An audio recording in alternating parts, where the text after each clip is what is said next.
Gets confusing whenever I film a video on the day after I'm supposed to record it. Yesterday, I went back to the old house. It was weird because, basically, normally on Friday, that's when Marcus turns up. But because of the Valentine's party, he just kind of pushed a day. And we went to the Greatest Showman sing-along. And that was a blast. I loved that. So, that was pushed a day. And normally I'd be going to the old house to see family. But that was pushed a day. So, weird coincidence, huh? How many coincidences do you receive until it's not a coincidence? And how many hairs do I get in my mouth? I wonder, should I go or should I stay? The band had only one more song to play.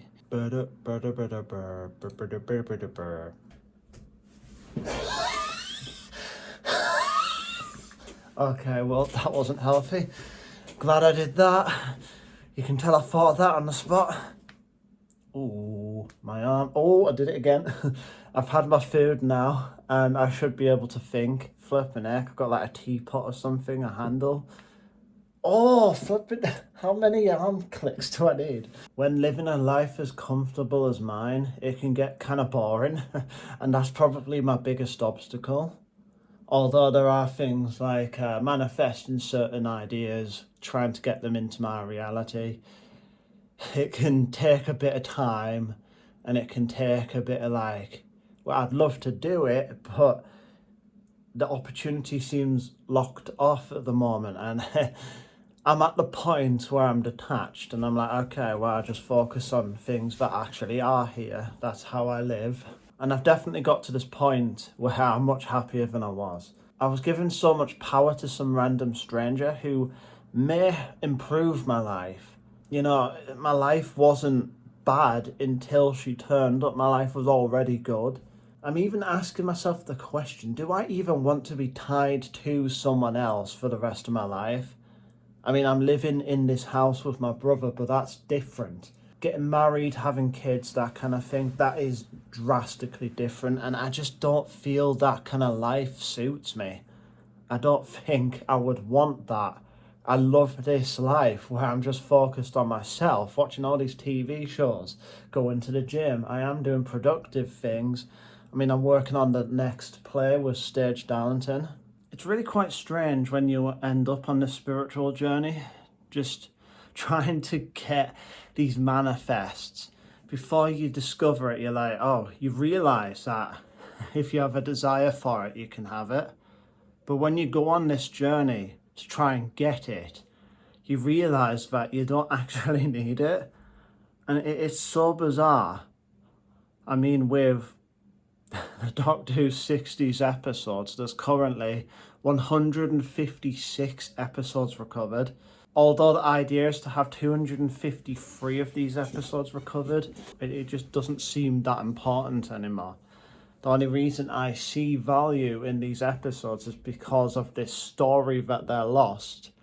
And maybe the point is to tell a story of my own life that is interesting to a possible audience. I don't know. The people in a TV show don't know they're in a TV show usually, unless they're like Deadpool or something. I mean, even the Doctor in Doctor Who was able to break the fourth wall. I think he knows he's in a TV show, even ever since in Feast of Stephen. And a happy Christmas to all of you at home. Hartnell was told not to do that line, and he was like, screw it, this is my show. And I'm glad he did, because, it makes such a wonderful message. And, one day we will be able to see that scene in its best quality, because all we've got is a telesnap and poor quality audio. But one day, I don't care how many times the universe is trying to push this narrative of, oh no, but Feast of Stephen was the one episode that was so bad they didn't sell it overseas. Yeah, well, I say that it can come back anyways. And when you see the story of, oh, Feast of Stephen just happened to be stolen or recorded, just somehow on the 1 or 2 times it was aired. Well, it depends how popular I am when it happens. Some people would be like, oh, Aiden was right. Every single thing Aiden says is going to happen. It's going to happen. That's weird. For so long, I based my value off of my ability to get the woman.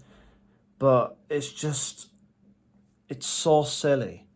Like, why do I need some random stranger to be complete in life? I am definitely complete now because I'm choosing to be single.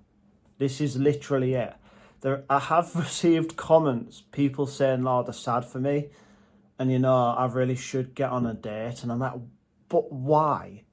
What do I gain out of it apart from, other people seem to see my current circumstances as a bad thing when I don't?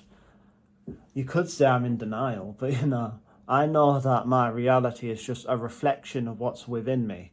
So I suppose that means that these comments coming to me are like my old story coming back to try and test me. But yeah, I just respond in a respectful way, just like, well, it's not as simple as just going on a date and getting the girl. It's not that simple at all, because the dating scene, although it looks like we have a better situation than it used to be, because previously you'd have to like pay attention to the newspaper and notice boards and just wait patiently until people hosted community events so that people could find people to love. But nowadays you have the internet. We've now got apps where we can connect to each other across the entire world, and that's just incredible. But I feel it's kind of poisoned the waters, because this whole kind of like, oh, you don't need to show your face on the internet. You can just text people and just say the meanest things and have no consequences. Maybe there's an understanding from these people about like human psychology, but even I haven't really put this to the test, how women tend to get a huge amount of attention unless they're overweight or their face doesn't meet beauty standards. It's silly. But the majority of women, I would imagine, get a ton of attention from men and women. It's silly that you have to kind of reject them and play hard to get in order for you to become interested into these people. It's just straight up insecurities, and I don't want to play these mind games. I just simply want to hang out with people instead of having to manipulate them into liking me. And that's why I don't want to date. I don't want to go on a generic date. I find that's kind of outdated and inauthentic. I mean, I like to eat at home. Why should I go to a fancy restaurant and pay a ton of money just so a woman can basically get a free meal? And she's got that many options on these dating apps that why would she really go all in with me? I know the point is with the law of assumption to detach, but if you lack the empathy to really respond to the person that's taken time out of their day, spent money, it's just disrespectful. This is why I don't want to use dating apps. I don't want to just kind of desperately search for any kind of woman. 3D and the reality is just a reflection of me. And if I'm unintentionally giving out of that kind of reflection, then how is that going to solve anything? But even then, it just sounds exhausting, just trying to please someone else. It just doesn't seem like love. I don't know. I mean, I've never dated anyone. I've never felt that kind of romantic love. And I'm not saying that's a bad thing, but I just don't have this experience to really understand what I'm getting into. And thankfully, I've never had a toxic relationship to kind of ruin that kind of experience for me. And I don't understand what I get out of this. And so many people, literally, I'm getting comments pushing me to change the way I look so that I can be more appealing to women. Come at me. If you have a problem with the way I look, that's on you. I could not care less if people found me ugly. I've gone on this journey to really kind of just embrace whatever I look like in the mirror. I get spots, I get, my skin's not always clear, and no matter the amount of skin cream I use, no matter the amount of healthy food I eat, although I could be eating less processed food, I just don't feel like dedicating that much time to meals. I'm going to get to a point where I can afford a personal chef, and then I will eat healthy. And if I get hired by some like Hollywood kind of company, I can't say I'm going to work for Hollywood. There are a bunch of people who literally just try to please one another. And I feel like a lot of people have so much dirt on each other that, it's incredibly toxic. And to get to the top, those most popular actors, I'm not saying all of them are bad, but something's going on. There used to be a time where I wanted to be in Marvel and Star Wars, but I just, it's such a mess. I mean, it's improving, but I feel like there's a whole lot more to it. Peter Capaldi is a huge fan of Doctor Who, but he didn't really know what he was getting into when he took on the role of the Doctor. Turns out there's a ton of marketing and stuff going across the entire world, which could be seen as fun. But it was more than he really wanted. Fame comes at a cost where you have a much more chaotic life and have much less freedom.